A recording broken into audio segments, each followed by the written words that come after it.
ओम श्री गणेशाय नमः। श्री आशुतोषाय नमः। पुरुषोत्तम मास महात्म्य अध्याय 29। हृदय के ऐसे वचन सुनकर दूत बोले, क्या तुमने बड़ा भारी कार्य नहीं किया? हे प्रभु, सबसे उत्तम मास कैसे नहीं जाना? यह पुरुषोत्तम मास नाम से विष्णु का प्रिय है और महापवित्र है। उसमें तुमने ऐसा तप किया है जो देवताओं को भी नहीं प्राप्त हो सकता। हे महाराज, वन में बंदर की देह में तुमने इसका प्रभाव नहीं जाना। अनजाने में मुख के रोग से तुम्हारा निराहार व्रत हो गया। तुमने बंदरपन की चंचलता से वृक्ष के फल तोड़कर पृथ्वी पर फेंक दिए। उनसे दूसरे मनुष्य तृप्त हो गए और अंदर के बड़े भारी दुख से पानी भी नहीं पिया। इसलिए तुम्हारे अनजाने में बड़ा भारी तप हो गया और फलों के गिराने से परोपकार भी हो गया। तीर्थ में 5 दिन गोते भी खाए।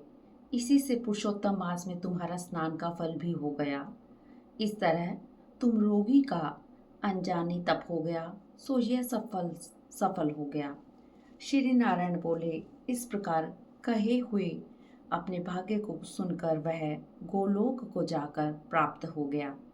श्री नारायण बोले, इस आश्चर्य को देखकर सब देवता चकित हो गए और पुरुषोत्तम की बड़ाई करते हुए सब अपने अपने स्थान पर चले गए। नारद जी बोले, हे तपोधने, आपने दिन के प्रथम भाग का कृत्य कहा, पिछले भाग का कृत्य कहो।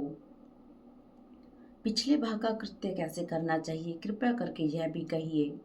श्री नारायण बोले, प्रातःकाल का कर्म विधि से समाप्त कर फिर मध्यान्ह काल की संध्या कर तिलों से तर्पण करें। अतिथि के लिए द्वार पर देखें। जो अतिथि भाग्य से गो के दोहने के समय आ जाए तो उसकी पूजा करें। अत्यंत भक्ति से यथाशक्ति अन्न आदि से उसको संतुष्ट करें। भगवान यम कहते हैं कि फिर पूर्व की तरफ मुख करके मौन होकर शुद्ध सुंदर पात्र में अन्न की सराहना करता हुआ भोजन करे।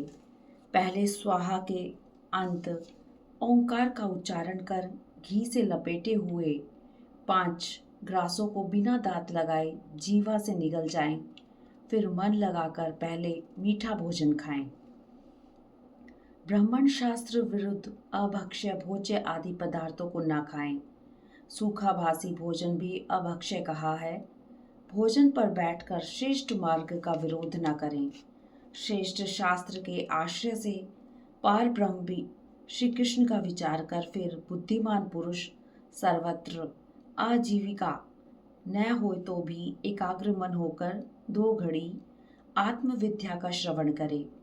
फिर यथाइष्ट अपना काम धंधा करे और संपूर्ण सिद्धियों के देने वाले श्री कृष्णचंद्र का मन में ध्यान करें। सूर्य के अस्त होने पर तीर्थ अथवा घर पर जाकर पैर धोकर सायंकाल की संध्या करें। सायंकाल को संध्या करके अग्नि को आहुति देकर अनुचरों सहित अल्प भोजन कर बैठ जाएं। भोजन कर तकिया आदि सहित कोमल शैया पर जावें। गृहस्थी पुरुष सदैव भली प्रकार से गृहस्थ के कर्मों को करे। हिंसा नहीं करनी चाहिए। सत्य बोलना, सब प्राणियों की रक्षा और दया करना सब गृहस्थियों के लिए धर्म कहे गए हैं। इस तरह पुरुषोत्तम मास महात्म्य का 29वां अध्याय समाप्त हुआ।